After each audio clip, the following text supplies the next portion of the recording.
Buenas tardes. Bienvenidos un día más a estas conferencias que patrocina el Instituto Gemológico Español. Oíamos el día anterior al profesor Zapatero, que nos hablaba de los vidrios artificiales en una magnífica conferencia que espero en su día tengamos ocasión de prorrogar, porque nunca se habla suficiente de todo lo que se puede hablar. Hoy cambiamos de tema y lo hacemos hablando de la estética y composición de las piedras en la joya, un arma para la seducción, que nos va a impartir doña María Eugenia Bueno Pastor, doctora por la Universidad de Salamanca, consejera del Consejo Social de la USAL, columnista. En definitiva, es miembro del Consejo Social de la Universidad de Salamanca y colaboradora en prensa en artículos de opinión, conferenciarte, que ya hemos tenido la suerte y el placer de contar con ella en otras ocasiones. Hoy creo que nos va a hablar concretamente de esa forma de cómo incluir lo que es la gema, la piedra preciosa, en una joya para obtener verdaderamente toda su belleza y utilizarla como arma realmente para la seducción. No quiero quitarle más tiempo, puesto que ya hemos empezado un poquito más tarde, con lo cual pues le cedo la palabra, María Eugenia, cuando quieras. Tienes el minuto, si quieres.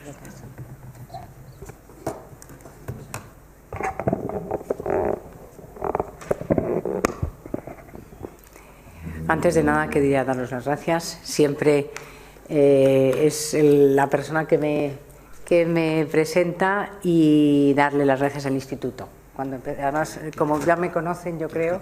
Sí, porque me voy a cambiar de sitio porque estoy más cómoda para poder organizar bien el ordenador. Y bueno, decirles que de antemano les agradezco que estén aquí con nosotros esta tarde, concretamente conmigo. Si alguno de ustedes me conoce porque ha estado en alguna otra conferencia que he dado, ya saben que mis conferencias no son conferencias al uso, son conferencias generalmente pues más transgresoras, un poco distintas a lo que suele hacer la gente. Cuando Enrique me llamó para ver si en esta ocasión podía hacer otra conferencia para el instituto, pues pensé cuál sería un objetivo bueno para poderles hablar a ustedes. Y yo siempre me he preguntado por qué las joyas nos seducen de una manera tan extraordinaria, porque son objetos que nosotros lo asociamos a belleza, y por qué esos objetos adquieren identidad en sí misma, y no solamente identidad en sí misma, sino que son capaces de dar adjetivos a la persona o personas que la portan. Y fue cuando se planteó la idea de hablar de joya y seducción, es decir, cómo un objeto puede llegar a seducir al contrario. Cuando me hablo del contrario, fundamentalmente me refiero a los ojos del contrario. Y así fue como surgió hablar de la estética y la composición de las piedras en la joya, y hablar de cómo que ese binomio, cómo puede dar como consecuencia un arma para la seducción. En ese orden de cosas, tal vez el primer planteamiento que yo me hice fue realmente qué es lo que tiene poder en los objetos que nos llaman tanto la atención. Pues no cabe duda que la forma, aunque a nosotros sinuosamente nos parezca que no es así, la forma tiene una serie de elementos importantes, como es el ritmo, el equilibrio y la proporción. Muchas veces hay personas que nosotros conocemos, que no las conocemos, que las conocemos casualmente, y qué casualidad, nos caen bien sin conocerlas de nada. ¿Por qué nos caen bien? Pues que seguramente las proporciones y el equilibrio de su propio rostro nos da la tranquilidad de tener enfrente una persona afable y una persona que nos está demostrando que tras ella no hay peligro, que eso es lo interesante que tiene la forma. Lo que está claro es que hay estructuras formales que, a través de sus proporciones y de las relaciones íntimas que tienen esas proporciones con el exterior, inducen a nuestro estado de ánimo en diferentes direcciones. ¿Eso qué quiere decir? Pues simplemente algo que les venía comentando anteriormente. Es decir, cómo una forma en un momento determinado nos cautiva y otra forma, sin mayor objetivo, pues resulta que lo que nos está produciendo es una situación de incomodidad, de miedo o de rechazo. No solamente por el oído o por el tacto las cosas las rechazamos o por el gusto, sino evidentemente por el instrumento más importante que tiene, uno de los más importantes que tiene el ser humano, que es la mirada. Y en la mirada es donde nosotros utilizamos esas proporciones para que los objetos que tenemos enfrente tengan esa afabilidad que nosotros necesitamos como seres humanos que vemos que el objeto que tenemos a nuestro alcance es un objeto que nos produce placer del tipo que sea. Este aspecto, la arquitectura y el diseño, pues se han apoyado en estos conceptos durante muchísimo tiempo, porque en el fondo lo que buscaban era la relación que había entre los objetos y la psique humana. Es decir, tiene mucho más que ver la forma de lo que nosotros pensamos. Es decir, los recuerdos que nosotros tenemos de objetos y de formas hacen que los objetos para nosotros, en ese recuerdo de nuestra mente, hagan que sean objetos que tienen una atracción especial para nosotros. El hombre puede sentirse bien en un espacio armónico. Es una cosa muy curiosa. Hay espacios, que lo habrán ustedes notado, que son espacios que te escupen. Es decir, cuando entras te dan muchísimas ganas de irte. Es decir, hay algo que no es armónico dentro de lo que allí sucede, que nos están invitando a marcharnos, mientras que hay espacios que simplemente por el hecho de su forma, de su composición, incluso de su estructuración, nos hacen el recuerdo de lo más cálido, de lo más amoroso y nos acogen, es decir, no nos expulsan. Pues eso con los objetos nos pasa lo mismo. Le comentaba antes a una persona que está en la sala que hay objetos que, sin saber por qué, nos enamoran y son un éxito, y hay otros objetos que no sabemos por qué, pero resulta que no son un éxito. ¿Qué diferencia hay para que un objeto que se hace sea un éxito y otro sea un fracaso, si en ambos casos se ha hecho pues con la mejor ilusión, con la mayor intención del triunfo, y sin embargo no se obtiene? Perdonen, porque creo que tengo el teléfono, desgraciadamente no quiero que nos dé, perdonen la interrupción y sobre todo perdónenme porque creo que he tenido las tecnologías, discúlpenme muchísimo. Bueno, bien, en el fondo el hombre puede sentirse bien en un espacio armónico, natural o creado por él. O sea, no solamente la naturaleza nos ofrece los espacios perfectos, que los tiene, pero el hombre lo que hace es tomar muchas veces de la naturaleza esas proporciones y crea proporciones similares para que el individuo se encuentre a gusto y dentro. Por el contrario, puede sentirse oprimido, desorientado en un espacio arquitectónico que no está construido con las proporciones y los elementos formales en consonancia con el propio sentir del individuo. Por eso, Gaston Bachelard decía que era tan importante el domus, la casa. O sea, cuando nosotros consideramos la casa, es porque en la casa nos encontramos orgánicamente en composición con el espacio en el que estamos y estamos en equilibrio.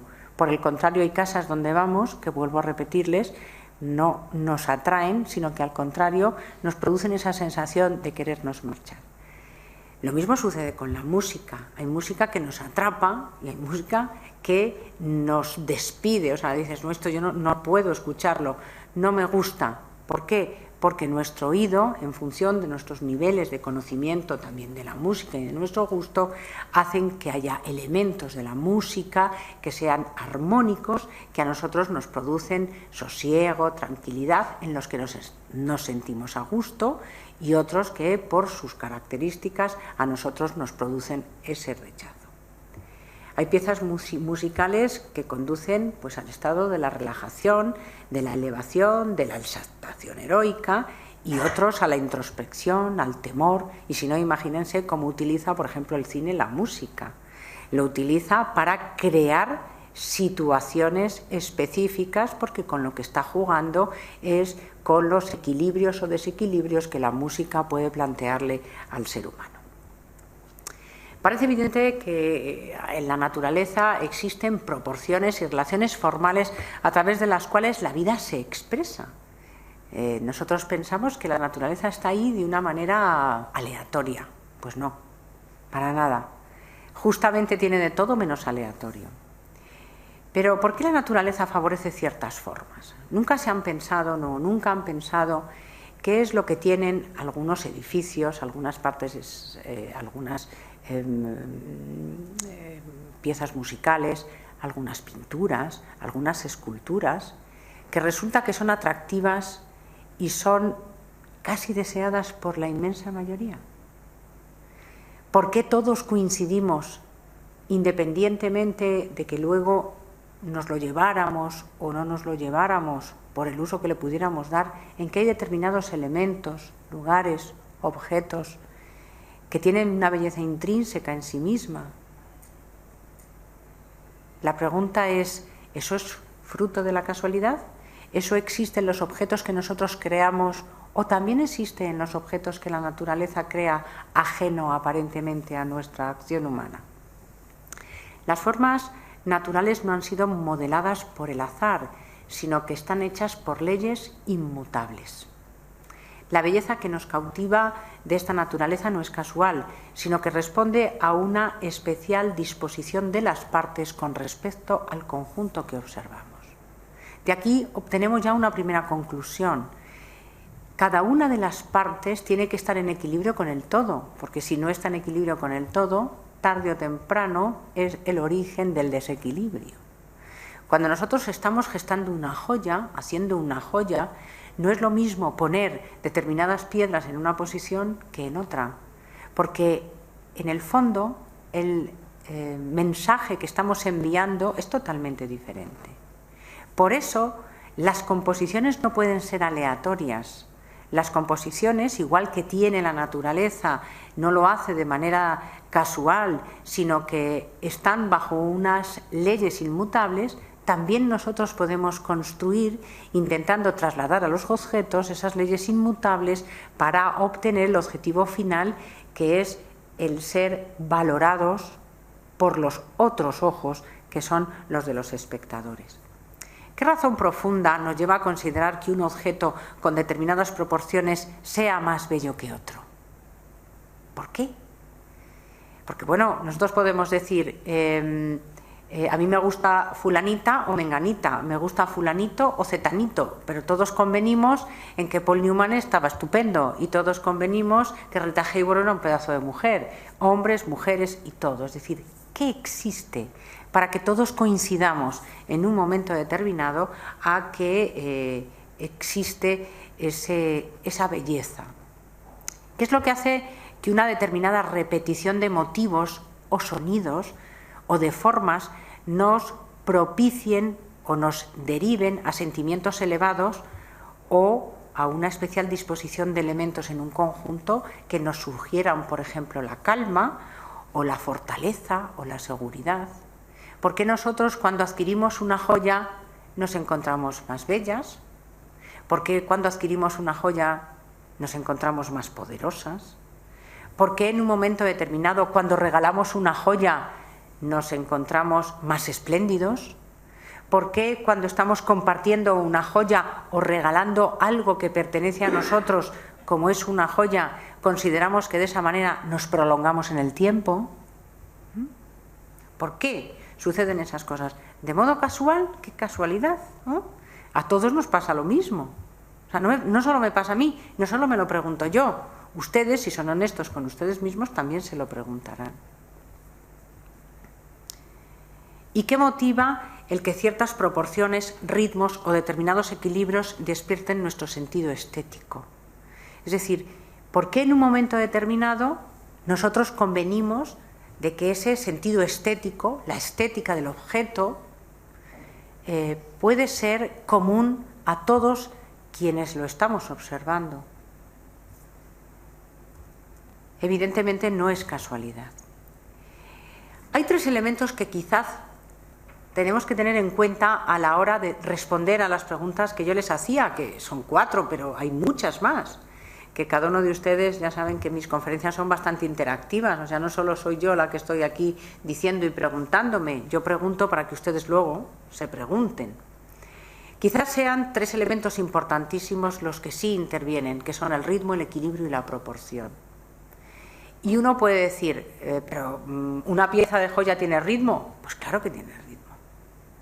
Todo lo que es numérico es traducible al número, y todo lo que es número es traducido en música, porque ¿qué es la música más que números? Entonces, no pensemos, y ahora les enseñaré, ahora lo vamos a ver, un ejemplo que nosotros hicimos, un experimento muy interesante que ahora vemos respecto al ritmo dentro de la joya. Por supuesto, el equilibrio. Pero ya hablaremos de que no solo hay un tipo de equilibrio, hay distintos tipos de equilibrio que luego nosotros podemos jugar con ellos para crear o, curiosamente, para que nos enganche. Y por último, la proporción, que es fundamental. Factores que en gran medida determinen aquello que en el mundo de las formas nos resulta agradable y bello, y lo contrario, es decir, lo que no es agradable y lo que no es bello. El ritmo es una repetición que obedece a una ley que rige esa repetición. Es decir, si yo estoy haciendo pum, pum, pum, pum, pum, pum, pum, pum, pum, aplauso, pum, pum, pum, pum, pum, pum, aplauso, está claro que yo estoy haciendo 3 secuencias distintas. Ese es el ritmo. Pero el ritmo también es diamante, diamante, perla, diamante, diamante, perla, diamante, esmeralda, diamante, perla, perla, perla, diamante. ¿Por qué no? Es decir, el ritmo no solamente tienen que ser las notas musicales. El ritmo está en la arquitectura, el ritmo está en la ropa, el ritmo está incluso, y cómo no, en la comunicación. Entonces, el ritmo es una repetición, como les decía, que favorece sobre todo la ley que rige esa repetición, porque toda repetición lleva consigo una ley. Esta ley puede ser sencilla, por ejemplo, la repetición binaria, puede ser ternaria o más compleja todavía, y llegamos a la famosa sucesión de Fibonacci, que es la que rige el crecimiento de las hojas y es la que nos lleva al número áureo, al número de oro, que es el número de la proporción perfecta. ¿Por qué yo les hablo de esto? Porque considero que la joya, para que sea joya y seduzca, tiene que tener esa perfección. Entonces, para eso tenemos que saber cómo se llega a esa perfección. El ritmo nos sugiere la vida, pues esta se manifiesta a través del ritmo. Y si no, pónganse la mano en el pecho y escuchen su corazón. Tum, tum, tum, tum, tum, tum. Es su vida. El día que no escuchemos nuestro corazón no estamos. Con lo cual, de entrada, el ritmo forma parte de nuestra propia vida. ¿Qué decirles, por ejemplo, de las olas del mar, de la simetría de las olas del mar? Porque nosotros pensamos no son simétricas. No son simétricas, sí son simétricas, porque tienen un ritmo, son uno, otro, otro. No hay una distancia mayor entre unas y otras. Puede haber luego secuencias, es decir, 4 pequeñitas y una grande, que eso dependerá de la propia situación que tiene el movimiento de las aguas marinas. Es el ritmo también la base para entender la simetría y la perspectiva, pues ambas están basadas en ritmos de generación y desarrollo. La simetría y la perspectiva son fundamentales a la hora de ver el ritmo dentro de los objetos. Otra cualidad del ritmo es la de desplazar nuestra conciencia en el tiempo. ¿Por qué? Porque un ritmo en consonancia a nosotros nos desplaza en el tiempo. Yo cuando daba las clases hacía un experimento muy gracioso con el ritmo de la voz. De repente empezaba a hablar bajito. Y entonces todos los alumnos que estaban despistados se ponían en actitud activa. O por ejemplo, empezaba a hacer un ritmo átono. Hablaba, claro, se me dormía. Llegaba un momento y decía, bueno, como decían.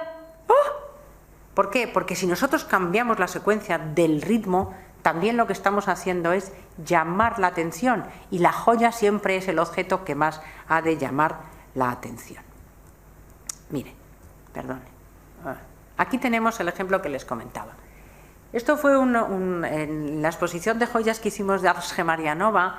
Nosotros, todo lo que expusimos, cada cosa tenía un sentimiento determinado.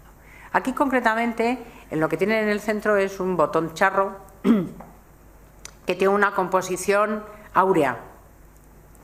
Eso es para otra conferencia. Bueno, lo que nosotros pretendíamos era ver cómo, si utilizábamos unas piedras que conjugáramos con un objeto que en sí mismo tenía una proporción perfecta, de qué manera podíamos obtener algo que mereciera la pena. Y entonces, bueno, pues tuvimos la idea de crear una sucesión de ritmos a través de las piedras. Teníamos el primero, el número 1, que son todos los colores que están enumerados, ustedes no los ven correctamente, pero que están enumerados, pues teníamos el peridoto, la iolita, la amatista, el granate. Hicimos una composición. Entonces, en los elementos que cuelgan teníamos el ritmo, era el 1, 2, 3, 4, 5, 6, 7, 8, 9, 10, que sería la secuencia de la escala musical. Luego tendríamos una descomposición de las notas musicales y al final, bueno, pues hacíamos un ritmo que se podía perfectamente llevar a la música.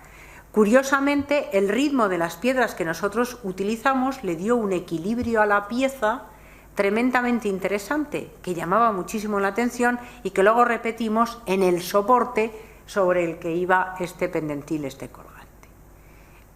Quiero decirles con ello que si nosotros buscamos en la composición de los objetos que hacemos ritmos que están preestablecidos, resulta que vamos a obtener resultados tremendamente sugestivos. Y qué curioso, esa pieza llamaba siempre mucho la atención a todo el mundo. Yo le comentaba a mi socia, a la diseñadora, le decía, ¿sabes qué es muy interesante que hayamos hecho este ejemplo y que resulta que en el inconsciente o en el subconsciente de los ojos que ven las piezas está marcando una aceptación que nosotros de antemano hemos provocado? Es decir, si nosotros en la composición lo estudiamos correctamente y utilizamos los elementos de la armonía, esténse convencidos que vamos a dar objetos que van a tener una respuesta del público tremendamente interesante. De hecho, una superficie desnuda no es agradable, por lo general, y lo que está claro es que es mucho más interesante observar aquellos espacios que disponen líneas que obedecen a un determinado ritmo. Hay ejemplos, en filosofía, muchos tipos de ejemplos, donde si a una persona se la mete en un espacio donde no hay nada, muy difícil va a dormir en el centro de la sala. Normalmente busca aquellos lugares donde el equilibrio se lo da la confluencia de las líneas. ¿Y dónde va fundamentalmente? A la esquina. ¿Por qué? Porque las líneas nos componen el espacio y nos favorecen la tranquilidad. Con lo cual, si nosotros lo que estamos dando y estamos ofreciendo objetos que de entrada ya nos dan esas condiciones, estaremos favoreciendo la estética perfecta y la seducción del objeto con el que estamos trabajando. El equilibrio, que es el otro aspecto del que les hablaba, es otro de los elementos que contribuyen en gran medida a dar una impresión estética de las cosas. Dependiendo de que los diferentes elementos de una composición se encuentren en equilibrio o no entre sí, esto nos proporcionará una sensación de agrado o disgusto. Para que eso lo vean o lo puedan entender mejor, imagínense ustedes si tienen un problema de oído y tienen afectado el equilibrio. Todo aquello que al ser humano le pone fuera de lo que es lo habitual, le produce una sensación de rechazo. Por eso el equilibrio es tan importante en la forma, para que siga dando esa tranquilidad al espectador, para que se pueda producir la seducción. Un hombre o una mujer desequilibrada puede aparentemente atraernos, pero al final acaba siendo un problema siempre. ¿Por qué? Porque ese desequilibrio te acaba desequilibrando a ti. Es decir, tanto el ser, el objeto, como el contenido de ambos tienen que estar en ese equilibrio que a ti te proporcione ese aspecto de seguridad, el objeto o la persona con la que estás. Cuando contemplamos un roble bello, por ejemplo, sentimos una tensión física y psicológica comparable a la de estar firmemente anclados al suelo, diferente de la levedad que se puede producir cuando vemos un puente colgante, pues de finas estructuras de acero. Es decir, nosotros no podemos comportarnos ante una joya liviana igual que ante una joya pesada. Hay personas, yo he hecho una encuesta para hacer esta conferencia y le preguntaba, ¿qué tiene que tener la joya para que te seduzca? Entonces había gente que decía, a mí nunca me puede seducir nada que no sea una perla. Había gente que decía, les puedo asegurar que el 90% de las mujeres que entrevisté lo que más les seduce era el diamante. Pero yo creo que es más un concepto psicológico, ya hablaremos luego de él. Y hay personas que nunca serían seducidas con un diamante. ¿Por qué? Pues porque nosotros, en el fondo, aquellos elementos con los que nosotros nos movemos, no todos nos dan la misma respuesta desde el punto de vista intelectual. La observación, desde luego, nos lleva a deducir que la satisfacción estética parece manifestarse en el hombre más ante el equilibrio dinámico que ante el equilibrio estático. Y ahora vamos a ver un poco, es decir, ¿qué nos llama más la atención? El equilibrio estático se caracteriza fundamentalmente por la simetría respecto a un eje en el plano. Esta forma de equilibrio manifiesta plenitud, pero a la vez frialdad, pues en su simetría no se sugiere la vida, porque la vida es movimiento y aquí no hay movimiento.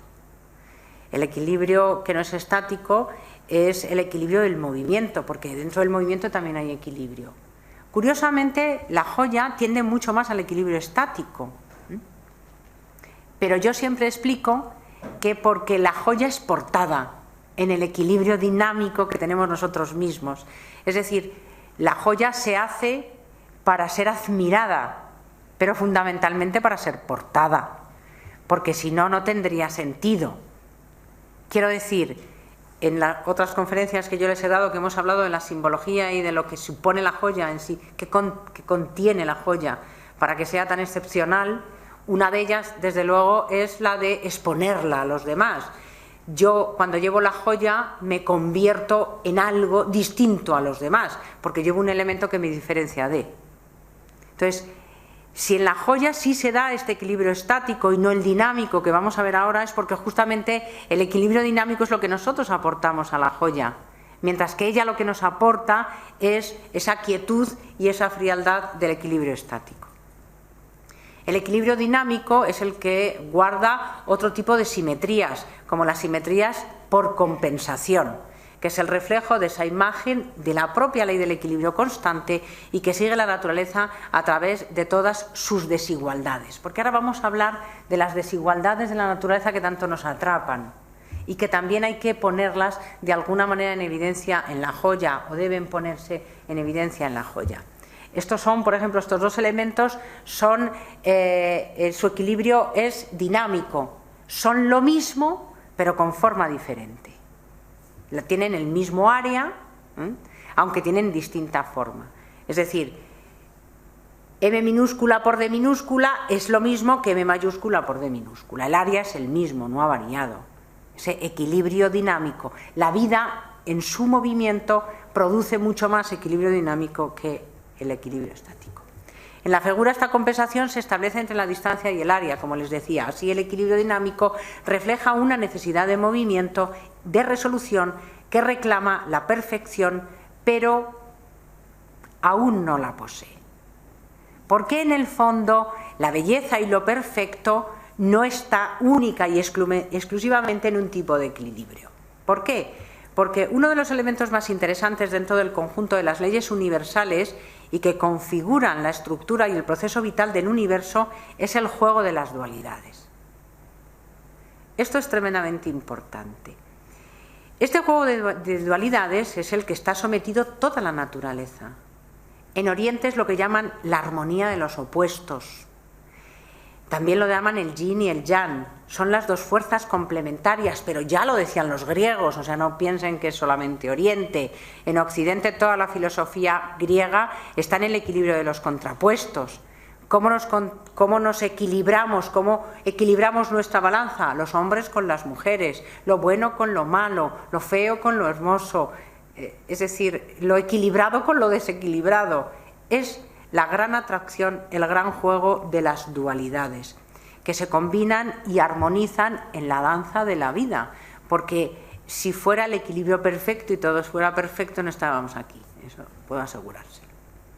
Es la ley eterna de la naturaleza que tiende a ajustar los opuestos para producir la armonía final, y en ese intento al camino a la armonía final está la belleza, porque al final la belleza no deja de ser un elemento armónico.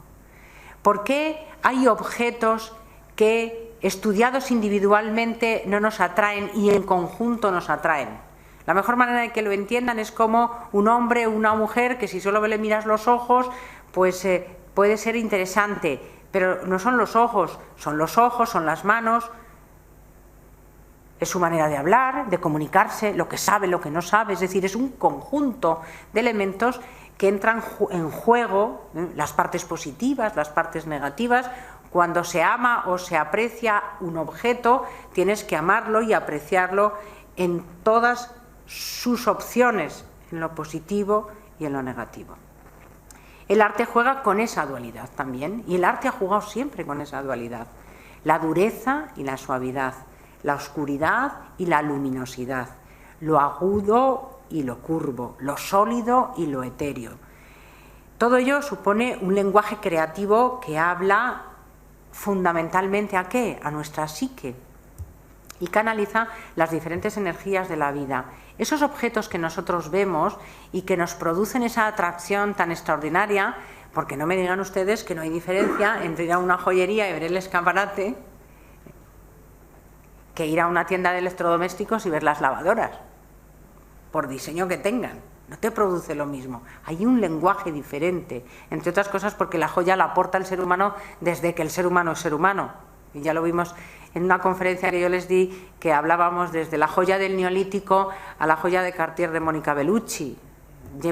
Nos llevamos portando joya desde que el hombre tiene conciencia. Lo que pasa es que lo que ha cambiado es el concepto puntual de qué es joya. Lo que está claro es que siempre ha tenido una respuesta histórica. Es lo único, lo que implica hacernos único cuando lo portamos. El equilibrio en la composición favorece la armonía y ella nos transporta a la belleza. Este es un objeto que yo lo he estudiado porque me llamó muchísimo la atención. Es decir, aquí no hay absolutamente nada casual, todo tiene un ritmo, todo. Independientemente del eje central que tiene, luego tiene sublíneas que implican siempre una apertura de captación.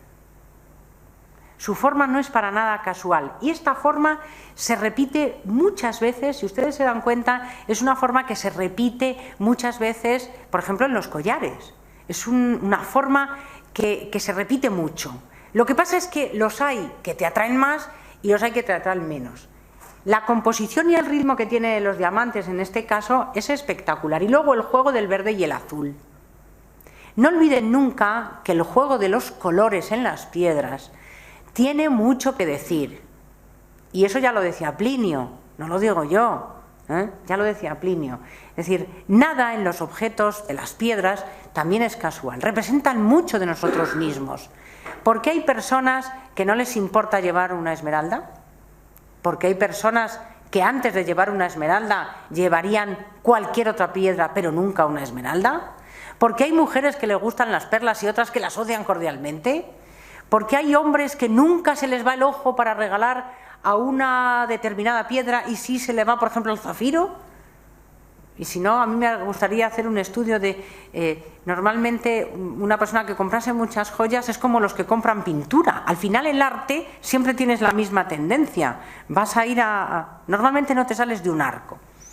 Me interesaba esta pieza porque tiene una composición de triángulos superpuestos. Y eso es Pitágoras puro y duro. O sea, eso es la matemática pitagórica. Es decir, hay algo el número que está por debajo. Nada de cuanto ahí sucede es casual. Pero tampoco le pasa a esta otra pieza. Y es una pena porque tiene 3 perlas abajo y otra pieza que cuelga. Esto es una composición extraordinaria. Si ustedes lo invierten, mire, si a mí algo me ha dado la observación es todos aquellos lenguajes herméticos que tienen los objetos, que tienen mucho, sobre todo los objetos que llevan con nosotros mucho tiempo, tienen un lenguaje hermético muy interesante. Entonces, los hebreos, que utilizaban muchísimo la cábala es una manera de voy a mirar muchas cosas a ver qué encuentro. De hecho, los cabalistas tuvieron un papel muy importante, sobre todo en el Renacimiento, que es el renacer de la humanidad. No el nacimiento, sino el renacimiento. Entonces ellos lo que hacían es que miraban las cosas desde muchos puntos de vista. Los objetos que tienen proporción, equilibrio y ritmo tienen muchas maneras de mirarlos. No se conformen con verlos como los ven todos. Yo aquí porque no tengo posibilidad. Bueno, sí tengo posibilidad. Voy a hacer una cosa. No puedo, porque incluso no lo puedo hacer. De momento hagan una abstracción y en vez de verlo de esa manera, véanlo al revés. Hagan un ejercicio de que les recuerda qué elementos de la naturaleza hay que recuerdan esta forma. ¿Por qué esta forma tiene este equilibrio? ¿Por qué el punto central nosotros podemos variarlo y podemos utilizar las distintas líneas de composición que tiene la joya simple y llanamente basándonos en los elementos o en las piedras que se han utilizado? ¿Cómo esa composición existe? ¿Qué hace que en un momento determinado, curiosamente, cuando uno va al punto del centro, resulta que la piedra queda perfectamente encajada en las líneas? ¿Eso es casual? ¿La proporción es algo casual? ¿O resulta que la proporción la tenemos, como decía Fibonacci, la proporción es un elemento que existe inherente a nuestra propia naturaleza? Incluso estoy convencida que esa proporción existe en nuestro ADN, que hoy conocemos muy poquito de él, pero que lo conocemos y lo conoceremos más. ¿Por qué las piezas que nos representan, nos enamoran y nos cautivan tienen esas proporciones? ¿En qué parte somos nosotros mismos quienes las creamos, que repetimos esas secuencias numéricas? La proporción es uno de los elementos más importantes que encontramos en el arte y fundamentalmente la que más lo utiliza es el Renacimiento y que está rescatado de los viejos tratados de antigüedad, porque eso ya lo trataban los egipcios, que han sido unos maestros del número, donde se formó Pitágoras, del que aprendió Platón y del que ha salido prácticamente toda la filosofía occidental. Es la proporción áurea, es la divina proporción. Es el llamado número de oro, que estaría representado por proporciones existentes en la naturaleza que han implicado siempre la belleza y la armonía. Eso es la proporción áurea. El número de oro establece una relación armónica dentro de un objeto o un ser, de las partes entre sí y éstas con el conjunto total, es decir, los elementos no están aislados, somos una parte de un todo. De tal manera que lo pequeño es a lo grande, como lo grande es al conjunto de ambos. Esa es la regla de la proporción, nada más. Curiosamente, si estudiáramos aquellas piezas que a nosotros nos atraen de manera especial, encontraríamos esa proporción. Supongamos que queremos dividir, por ejemplo, la unidad, una línea, por ejemplo, en 2 partes desiguales, de manera que exista una relación o proporción tal que lo pequeño, que es el fragmento A, sea lo grande en el fragmento B. Como lo grande B es al todo, que es la línea que completa A más B, esta proporción se la llamó la proporción áurea o el número de oro, que es el 1.61803, que es el número áureo. Curiosamente, esa proporción que nosotros pensamos que existe de manera aleatoria está mucho más repetida en los objetos, como les indicaba en las diapositivas que hemos visto anteriormente. Las matemáticas en la antigüedad no tenían un sentido, tenían un sentido mucho más amplio y más profundo. El hombre, desgraciadamente, ha perdido esa visión. Los clásicos consideraban que Los clásicos consideraban que la inteligencia del universo, al generar todas sus infinitas formas, usaban esas proporciones de la naturaleza, y esas proporciones de las que yo les hablo están intrínsecas dentro de los objetos y dentro de la propia naturaleza. La proporción áurea la vemos fundamentalmente en el hombre de Vitruvio de Leonardo da Vinci, y luego en la espiral logarítmica, que es la que tenemos abajo, y la espiral de Durero. Y dirán, ¿y esta señora por qué nos está contando toda esta historia que nos está sonando como un poco a chino? Porque a mí me interesa que vean que la proporción perfecta está en los objetos, pero también en las joyas. Miren, fíjense qué interesante. Ahí tenemos un collar, el collar de zafiros y diamantes de Vacheron. Cuando yo lo observé, a mí me parece tan extraordinariamente maravilloso que lo que me recordó fue a la creación de las estrellas. O sea, es un universo. Todos los diamantes que están haciendo la forma de la espiral logarítmica tienen la forma perfecta. Utiliza el contraste del blanco y el azul y el zafiro porque le da la recreación perfecta a la cosmogonía. En el fondo lo que llevas es un trozo del universo. Y, preparando la conferencia, recordé que eso yo lo había visto ya no solamente en climatología, cuando estudiaba climatología, pues los anticiclones y luego las constelaciones, y me acordé de que había un cuadro que a mí siempre me ha gustado mucho, que es La noche de Van Gogh, La noche estrellada de Van Gogh, y dije, bueno, yo creo que Vacheron debió, cuando hicieron el collar, debió de ver este cuadro, porque es que es la representación perfecta. Con lo cual, son las proporciones y los sentimientos de esas proporciones los que nos llevan a seres tan dispersos como puede ser un joyero y un magnífico artista a hacer algo tan parecido. Pero fíjense, y seguí buscando y mirando y me encontré con esto y me quedé alucinada. Dije, bueno, esto es una escalera de proporción áurea, es la espiral logarítmica, es la espiral de Durero y el anillo de zafiros y diamantes de Adler. Dije, pero bueno, ¿cómo es posible? Si resulta que la concepción espacial, la proporción extraordinaria, la guardan ambas. Hay quien podría decir, bueno, es que usted tiene muchísima imaginación. ¿No? ¿Y ustedes? ¿O no lo vemos? ¿O solo lo veo yo? Y seguí mirando y seguí encontrando. Fíjense ustedes, miren. Son las proporciones del número de oro. Este es el trilobite de toda la vida de la proporción áurea. Y resulta que encontré, pues, me interesó mucho la forma de desarrollo de la sortija de zafiros, de los zafiros, cómo se entremezcla en esa espiral un poco que nos lleva, además, vuelvo otra vez al contraste, me gusta muchísimo el contraste.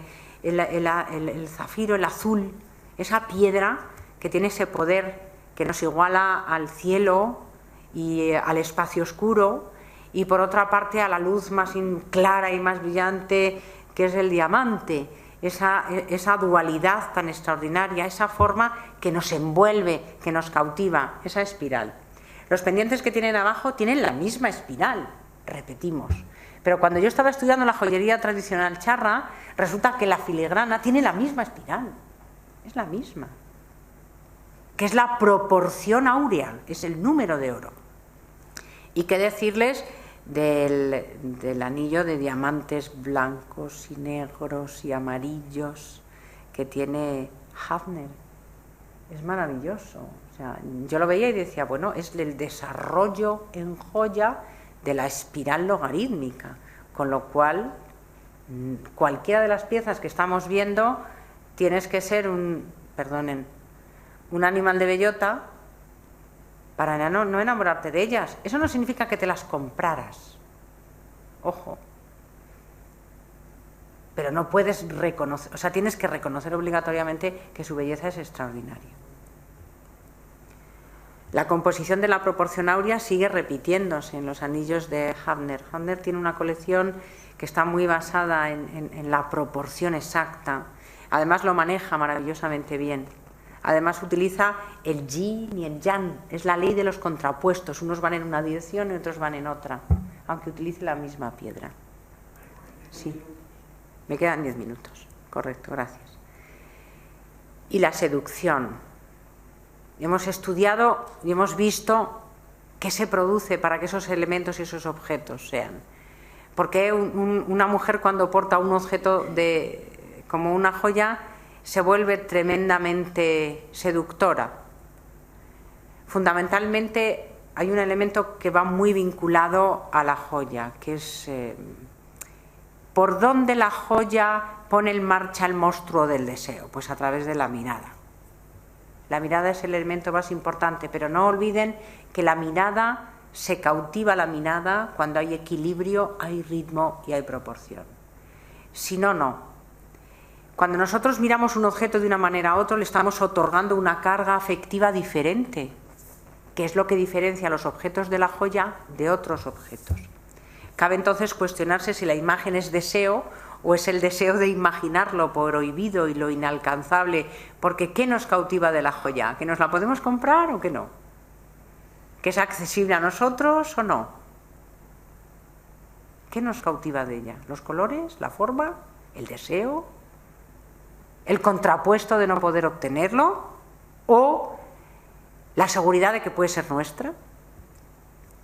La seducción es el destino, decía Baudrillard. Y a mí me hace mucha gracia porque, viendo un poco la filosofía de Baudrillard, vi este anuncio de Rolex. Rolex es un gran seductor, lo ha sido toda la vida y maneja muy bien la seducción.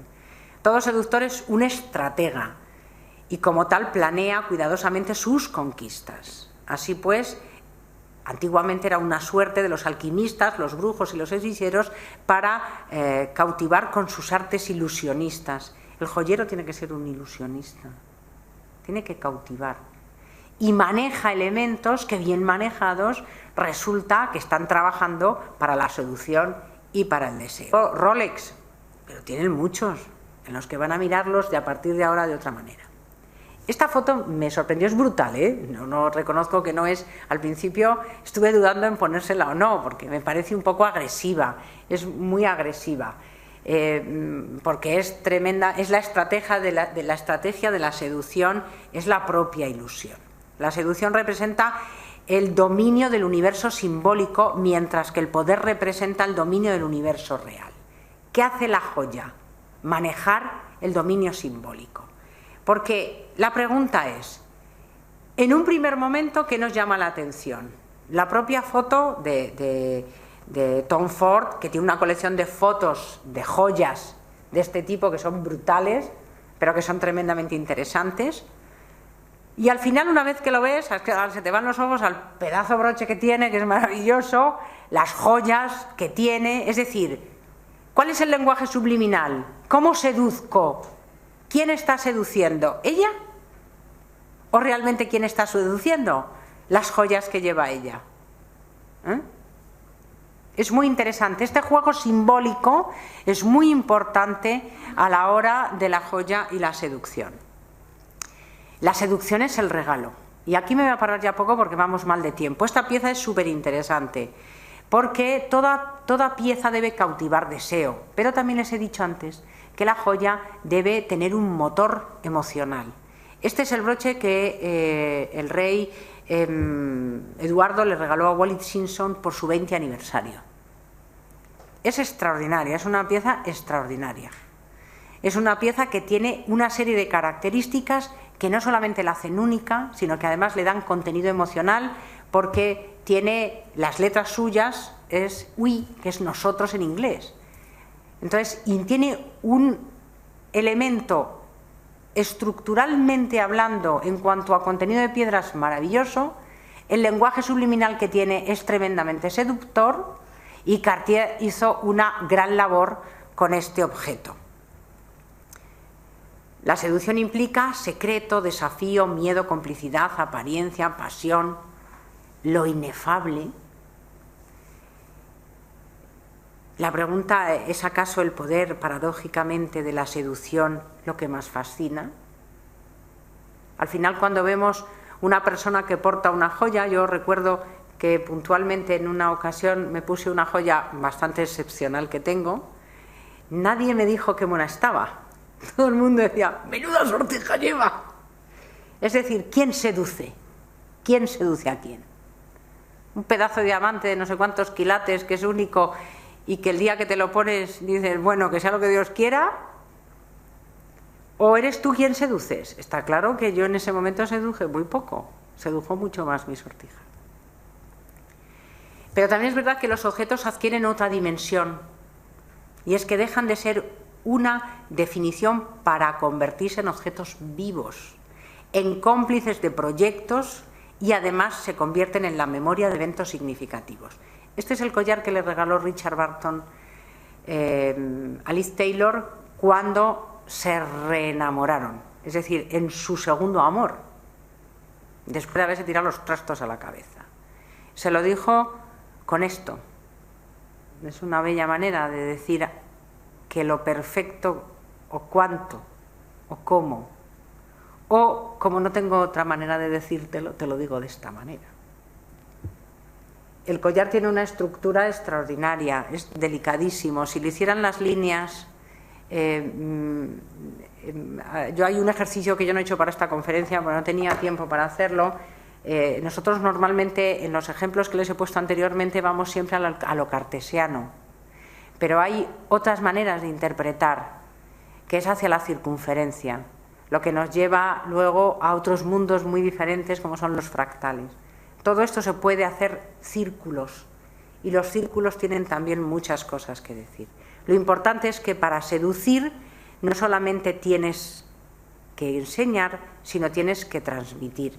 Y al final acaba seduciendo también el lenguaje subliminal de aquello que portamos. Entonces, no solamente es el objeto, sino la calidad de lo que va intrínseco dentro del objeto. La seducción de la joya es un arma de la conquista. Yo no tengo nada que contarles. Con que ustedes lo vean, nos vale. ¿Qué seduce más, su cuello o la joya de su cuello? ¿Qué es lo que sucede en esta fotografía? Y eso que aquí ya no está excesivamente hermosa, en esa de allí, porque era una belleza de mujer. Pero se la he puesto fundamentalmente por esta fotografía. Y el equilibrio que tiene. O sea, es todo equilibrado, es una composición perfecta. Ella con su joya. Ni la puede ni es podida por la joya, porque hay personas que portan una joya que le queda grande, porque sus proporciones no están acorde con la proporción de la persona, y la persona no es solamente lo físico, la persona también es lo psíquico. Y termino la conferencia con esta, me pareció como muy divertida, que los diamantes hacen a las chicas mejores amigos. O tiene un doble significado. Nos hace más amigos, o atrae más amigos, o nos da más amigos. Eso significa que cuando nosotros tenemos una composición que nosotros utilizamos y nosotros llegamos al equilibrio de la joya y la persona, porque lo que tenemos nos importa y nos aporta ese ritmo, esa composición y esa proporción, evidentemente estaremos en el objetivo que tenemos, que es el de seducir. Y yo creo que ese camino es un camino que todos en algún momento de nuestra vida debemos investigar, porque puedo asegurarles que es tremendamente interesante. Muchas gracias.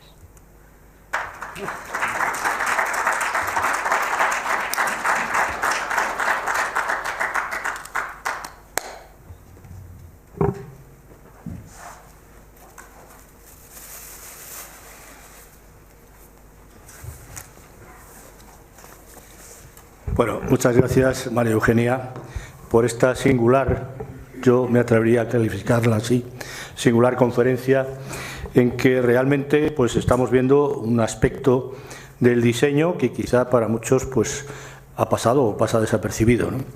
Creo que es una mezcla un poco de todo, ¿no? De querer ver en una joya lo que es poesía, lo que es filosofía, lo que realmente nos lleva no solamente a la seducción, sino a crear la inquietud o bien por poseerla, o bien por admirar a quien la lleva. A mí me parece que ha sido una conferencia magnífica. Te doy la enhorabuena, sobre todo por su singularidad, y espero que, como es lógico, tendrás mucho que ampliar en ello y que no has podido decir por falta de tiempo, y creo que, en fin, estamos obligados a invitarte nuevamente para que nos deleites con esta magnífica forma de ver las cosas. Muchos diseñadores, creo que si oyen tu conferencia, pues empezarán a preguntarse si diseñaban un poco de oído o un poco porque les parecía bien, o empiezan ya a cuestionarse por qué y cómo tienen que diseñar para llegar a los demás, que es muy importante. Así que nuevamente te doy la enhorabuena.